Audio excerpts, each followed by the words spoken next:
Hindistonda minglab din bor. Nima uchun minglab xudo bor? Sababi chunki insonning e'tiqodi odamning qo'lida emas. Agar bugun e'tiqod qilish meni qo'limda bo'lganda hammasini tortib kelgan bo'laydim. O'sha uchun minglab xudolar bor. O'sha uchun Xudo yuragini ochish kerak bo'ladi. Xudoni qo'lida. U xuddiki irmoq kabi xohlagan tarafga u buradi. Odamning qo'lida emas. E'tiqod degani bilasizlarmi? Ixtiyoriy tarzda tanlov degani. Majburiy emas, uni majburlab bo'lmaydi. Bu ixtiyoriy bo'lish kerak. Majburlab bo'lmaydi buni. Odamni bilim bilan iymonga keltirish kerak bo'lganda edi, Iso Masih kelgan paytda hamma masihiy bo'lgan bo'lardi. Iso hatto isbotlab bera olmadi Masih ekanligini. O'sha uchun betiga tuflab uni hojga mixlab borib qo'ydi. Bir vaqtni o'zida bilasizlarmi? 25 mingta odam Isoni inkor etdi. Hatto shogirdlar ham tashlab ketib qoldi. Iso aytayapti, "Nahotki sizlar ham talab ketyapsizlar meni?" 12 tagina atiga shogirdi ham. Undan oldin tumanot xaloyiq Isoning orqasidan yurgan edi. Bizni mana bu chiroyli so'zlarimiz bilan yoki bizlarni bu dunyoviy aqlli fikrlarimiz bilan odamni bizlar ishontira olmaymiz. Paulus haqida aytib beraymi? Paulus kim bo'lgan? Eng kuchli farziy o'qituvchi Gamalielning shogirdi bo'lgan u. Tavrotni yoddan bilgan. Ishonasizlarmi? U yoshi 30 yoshga yetmaganligi uchun ruhoniy bo'lishiga unga ruxsat bermadi. Chunki har bir inson ruhiy xizmat olish uchun 30 yoshga kirgandan keyin u xizmat olish kerak edi. Uni odamlar bilasizlarmi, nima deb atadi Paulusni? Sen yaqinda jinni bo'lib qolasan deb odamlar shunaqa taxmin qilgan Paulusda. U juda ham bilimdon odam bo'lgan. Uni bilimini cheki bo'lmagan. Hatto ruhoniylar ularga maktub berdi, ishonib berdi. Mayli shu Isoga ishonadigan odamlarni zindonga tashlab, ruxsat beraman deb Paulusga bergan. Har kimga berilmagan.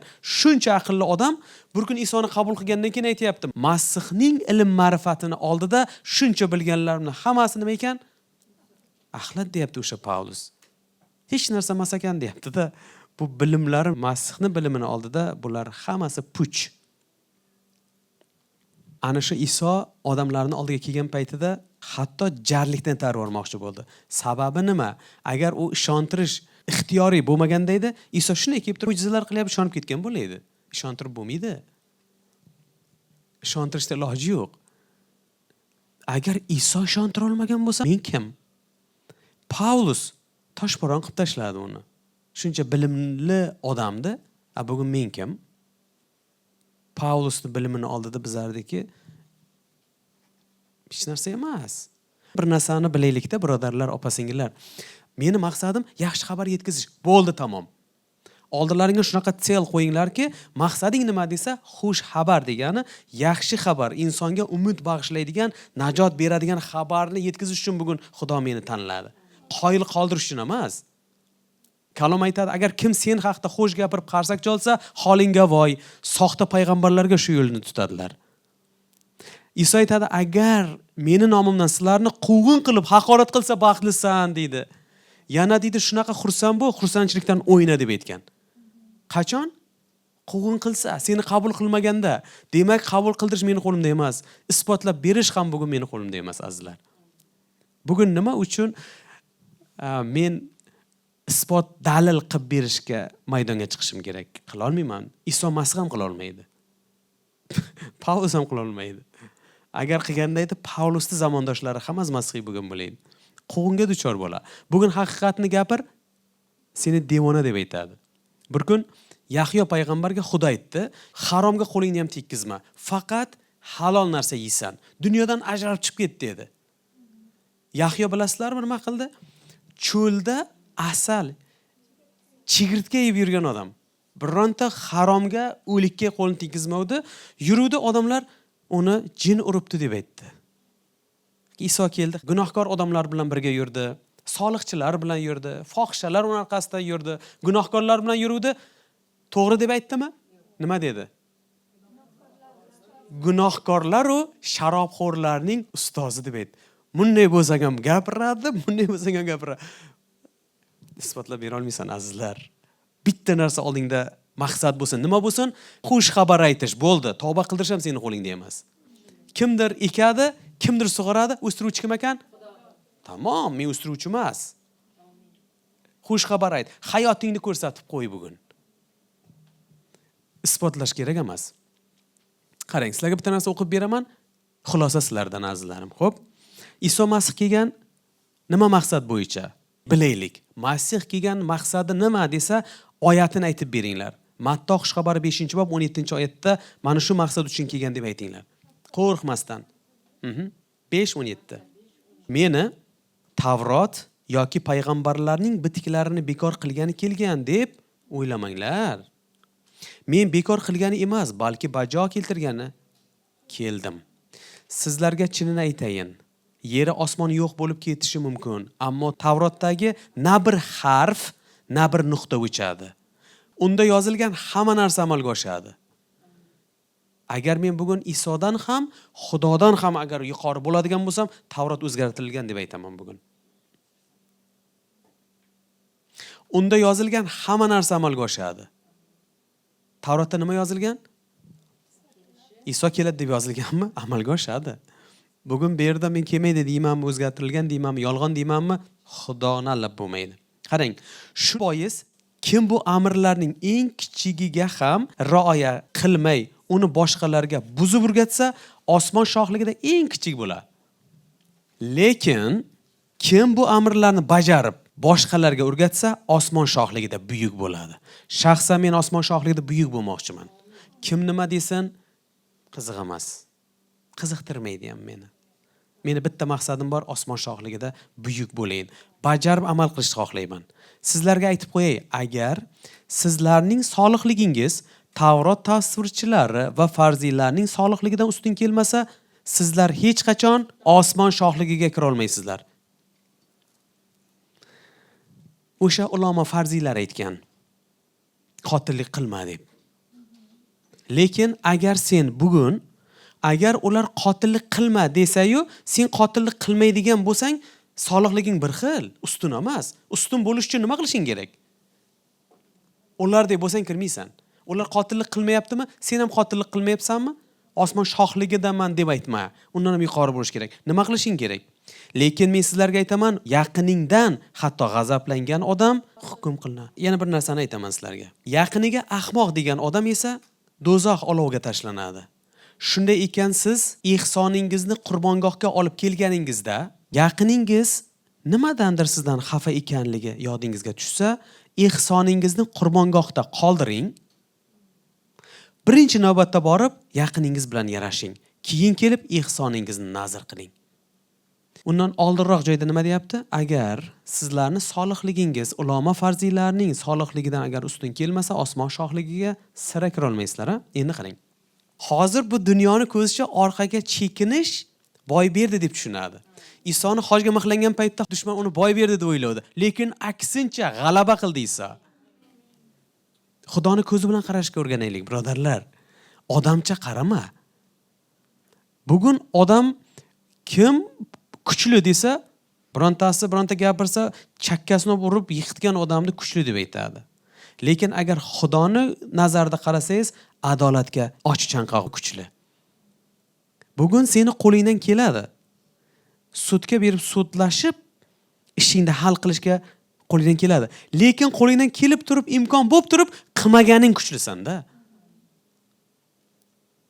Bugun seni haqorat qilib turgan paytida, bir kun ko'chada yig'lab o'tirgan paytda uni uyingga taklif qilganing va unga non berganing sen kuchlisan. Dunyoni tushunchasi umuman boshqacha. O'sha uchun Isoni ustidan kuldi. O'zing qutqarib ko'rqani, birovni qutqaraymish deb aytdi. Iso aytdi, ota bularni kechir dedi. Dunyoni ko'zicha boy berdi deb o'yladi. Lekin g'alaba qilgan edi. Bugun bahsdan qoch deydi. Bahsdan qoch deydi. Bahs qilma. U senga deyaptimi? Agar sen deydigan bo'lsang bir xil. Nimaga sen g'azablanishing kerak? Uni sev deydi Xudo. Uni yaxshi ko'r deydi. Agar ana shu sen bilan bahslashib, sen ishonadigan e'tiqodingni so'kkan odam agar och qolsa unga non ber deydi. Kasal bo'lib qolganda borib больницаga borib havoro. Ana shunda uni solihligidan seniga ustunroq. Agar u bahslashyapti, sen ham bahslashyapsan. Nima farq? Undan nimang ziyod seni? U so'ksa sen ham so'ksang. U salgina senga qarshi gapirsa, emotsiyaga berilib qizarib ketib, nima ustunliging bor, birodarlar? Ana shunda Xudoni ko'rasan, Xudoni ishini ko'rasan o'shanda. Sabr qilaylik. Bizlar farqli o'laroq Xudo bizni tanlagan. Isoni shogirdimisan? Ustozday bu. Meni ustozim boshqa narsani o'rgatadi. Kamtarlik eng zo'r narsa. Men yosh edim, sho'x edimda. Hammamiz ham sho'x bo'lganmiz. Endi mol boqib, qo'y boqib, ariqlardan suv ichib, maykalarimiz bunday qilib qumlarini ajratib suv ichib yurgan bolaman-da men. Bilasizlarmi, qishloqda bolasi bilan shaharda bolalarning farqi bilasizlarmi qayerda? Chap barmog'ida bular. Hamma qishloqda katta bo'lgan bolalar chap barmog'ini o'roq kesgan bo'ladi-da. O't o'rib yurgan bolalarda bizlar. O'sha paytlarda kombayn bor edi, kir deb aytardi. Kombayn jug kombayn o'rardi. Endi bizlar sho'x bolalar bilasizlarmi nima qilardik? Makkani o'rtasiga kirardik-ku, yiqitib chiqardik makkani. Yotqizib chiqardik-da bedalardan. Kombayn o'rib ketardi. Lekin yotganlarini o'rmagan bo'ladi. Asta bizlar olib o'zimizni omborimizga olib ketaylik. Mollarimizga borib berardik-da. Endi savol. Kombayn nima uchun ularni o'ra olmadi?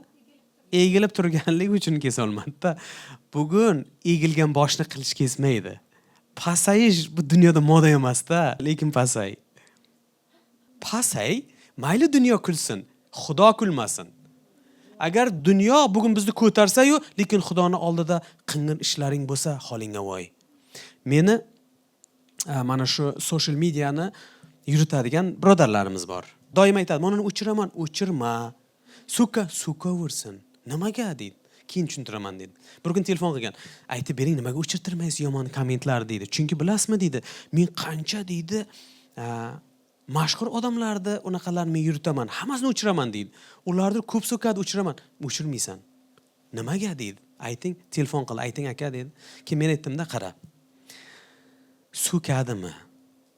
Boshqa qiladimi? Qanday bo'lsa shunday bilsin meni. Agar hozir bilasanmi, qancha odamlar meni maqtasa-yu, lekin aslida bunaqa bo'lmasam, men o'zim vijdonim qiynaladi meni. Lekin so'kkani menga yaxshi. Chunki men bilaman, meni bir joylarga borgan paytimda meni ko'taradi bu yerda. Men qo'rqib ketaman. Men bironjaga mehmonga, bironja sayohatga borsam, hamma biladi. Pastor desa, turga chiqaradi meni. Men aslida men o'zim bilaman-ku men arzimayman bu narsalarga. Pastor, kam, pastor deb qanaqa davralarni berib yora. Men aytaman, voy, men bunaqa emas aslida. Men o'zimni xatomni o'zim bilaman. Meni holimga voy bo'ladi. Meni yuragimga qo'rquv keladi. Hech bo'lmasa, mana shu odamlar meni haqorat qilib salgina sinay, nima desa desin, Xudoning oldida to'g'ri bo'lay. Agar men aslida bunaqa emasman, lekin voy sen shunaqa zo'rsan, voy farishtasan ey desa, unaqa emasman-ku. Xudo nima qiladi meni? Hukm qiladi. Men qo'rqaman bunaqa narsalardan. Olqish hammasi Xudoga, men arzimayman bu narsalarga. U yoqqa borsangiz ham to'rga o'tkazadi. Hech bo'lmasa shular meni salgina yomonlasin, so'ksin, hatto shu yerda sinayim men. Kim sen haqida xo'sh gapirsa holingga voy deydi. Chunki sendan oldin o'tgan soxta payg'ambarlarni ham shu yo'lni hozirlaganlar. Bugun ustoz deyishda qo'rqaman men. Chunki aslida bunaqa emasman-da men. Men arzimayman chunki. Kim arziydi? Ustozim arziydi. U arzisin, men emas. Shu uchun o'chirma deyman. U shunaqa qanday bo'lsam shuni bilsin. Nimaga men o'zimni yashiray? Nima uchun o'zimni kraska qilib olay? Aslida unaqa emasman-ku. Meni maqtash kerak emas hech kim. Shu jahildor, shunaqa qattiq qo'l deb bilinglar men. Nimaga men sizlarda onlaynda o'zimni yaxshi ko'rsatay-yu, aslida bunaqa bo'lmasam. Qanday bo'lsam shunday bilinglar. Hamilyon bo'lishdan Xudo asrasin. Shu uchun Iso aytayapti, seni solihliging ustun kelsin ulardan. Ular so'ksa sen ham so'k. Ular sendan nafratlansa, sen ham nafratlanayotgan bo'lsang, nima ustunliging bor, birodarlar? Shu uchun agar bugun meni yuragimda kechirmovchilik yoki kimdandir meni haqorat qilgan paytda yuragimda nafrat bo'ladigan bo'lsa, tavba qilishim kerak. Bugun imkoniyat. Havori Paulus, bilasizlarmi qancha mag'rur odam bo'lgan dunyoda? O'sha aytayapti, dunyoni shupurgisi bo'ldim, shupurindisi bo'ldim dedi. Bir kun yepiskop aytdi, Xudo rahmatli. Sen hali 20 yil bo'lib turib, hali betingga hech kim tuflamaganmi dedi. Masxiy emassan dedi. Bugun bizlar bilasizlarmi kim bo'lib qoldik bu yerda? Bugun pastorlar juda veliki, oldiga yaqinlashtirolmaydigan bo'lib qoldimda bugun. Men olqishlarga, maqtovlarga nima deydi? Meni faqat maqtaydigan bo'lib qolishim shart emas. Bunaqa bo'lmashimiz kerak. Demak, Iso shogirdi emasman men. Pufladi ustozimning betiga. Nima uchun meni bugun bola qilish kerak? Kimman men? Faqat u hurmatga loyiq. Men emas. Men qo'rqaman. Men gohida qo'rqib tavba qilib kelaman shunaqa jamoatlarga borib. Xudoyim kechir meni, men arzimayman bu narsalarga deyman. Ruhiy immunitet hosil bo'lgan Xudoga shukr qilaman. Lekin 23 yil oldin bunaqa emas edim. Men to'g'risini aytaman. Bir marta dunyoviy bo'lgan paytimda bir buruk sotib olganman. Buruk salgina kichik kelgani uchun qaytarib berganman. Keyin qaytarib olmaganligi uchun men shu yerda ikkita bolalarni olib keldirib hozirgacha o'zim kechira olmayman-da. Agar o'shani men tanisam edim, bugun men kechirim so'rayman o'sha boladan. Oyog'idan o'paman, to'g'risini aytaman. Lekin yo'q, u bolani tanimayman men. Aftilar yirtilib ketgan, tanib bo'lmaydigan darajaga bo'lib ketgan. Men aybdorman shu narsaga, chunki men shunaqa mag'rur bo'lganman. Meni bir do'stim bor edi, u faqat meni do'konimda orqasida bolalarni maska kiydirib urdirardi, shunaqa jangchi bola. Bir kun Dubayga ishga ketdi u. Dubayga ketgan paytda u sportsmen bola. Keyin u menga Dubaydan telefon qilyapti. Aslam aka, ibodat qiling, kuchim yetmay qolyapti, chiqib ketmayin, qaytmayin deyapti-da. Nima bo'ldi desam, bola deydi, yomon gapirdi deydi. Balanddan ushlab turdim. Isoni ulug'la degan. Nimaga? Agar Iso meni o'zgartirmaganda edi, bugun o'likning ichida turardi deganda, hali ham Iso meni o'zgartirgan, oldingi emasman. Shu uchun men demoqchimanki, uni ulug'lashimiz kerak. Men arzimayman bunaqa narsaga. Bizlar asli kalom aytayapti, solih odam yo'q, bir kimsa ham yo'qdir. Yaxshi ham o'sha mard zot yuragimizga kelib turib, bizlarni mulayimgina qilib qo'ydi-da. Hamma ulug'lasin Isoni. Qanchalarda uyi kuyardi bo'lmasa, bilasizmi, qancha masihiylar o'zgarib bugun shunaqa mulayim qilib qo'ydi-da. G'azablangan odamga g'azab bilan qaytarmaylik. Aksincha muloyimlik bilan. Seni onangni desa, otangga rahmat deb ayt. Farzandingga desa, xotiningning umri uzoq bo'lsin deb ayt.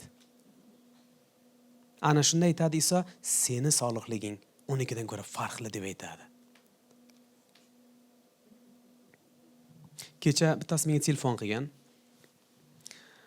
Bir insonni bilardim deydi, juda ham og'zi buzuq odam edi deydi-da. Lekin deydi, sizlar bilan suhbatlashgandan keyin deydi, shunaqa muloyim odam bo'lib qolgan, qoyil qolyapman deydi. Uni ham buzyapsizlar-da deydi-da, azlash. Sen ularga yaxshi muomalada bo'lsang, ular senga yaxshi muomalada bo'ladi. Bugun mendan hamma gap. Kim sizlar bilan qanday muomalada bo'lishni xohlasalaring deb aytayapti, sizlar shunday bo'linglar. Men talab qilishim kerak emas. U ham ki uyaladi. To'xta deydi. Nima yomonlik ko'ryapman deydi. Ya, bular haqiqatdan e'tiqodli, juda Xudoni yaxshi ko'ra bular deydi. Bugun aza jarr etib tursang, qo'yay deydi, bulardan shunday shaytonni ko'ryapman, deydi bular. Bular voy deydi. Nimang bilan ko'rsatasan? Hayoting bilan ko'rsat. Tamom. Boshqa hech narsang bilan ko'rsata olmaysan. Hech kimni motam qila olmaysan, qoylam qoldira olmaysan. Shu uchun osmon shohligiga tushishni shaxsan men xohlayman-sizlarchi? Tavba qilaylik bo'lmasa, iltimos. Xo'p, kechirim so'raylik. Kimdandir, balki men xafaman yoki kimdir meni xafa qilgandir. Ustun bu, o'zgacha bu. Shunda ham ularni la'natlashga haqqim yo'q. Bilmayapti deb kechirim so'ra. Ustozing shuni o'rgatgan. Ota bularni kechir, nima qilayotganini bilmayapti. Ibodat qilaylik, Xudodan kechirim so'raylik, ha. Birinchi o'rinda sizlar oldingda men kechirim so'ramoqchiman. Qayerda qalblaringni yaralagan bo'lsa, meni kechiringlar, birodarlar. Ha, bilasizlarmi? Eng yaxshi narsa birodarlar o'rtasidagi sevgi. Bir-birimizni ustun qo'yib, ko'tarib yursak, agar bu Xudoyim juda ham xursand bo'ladi-da.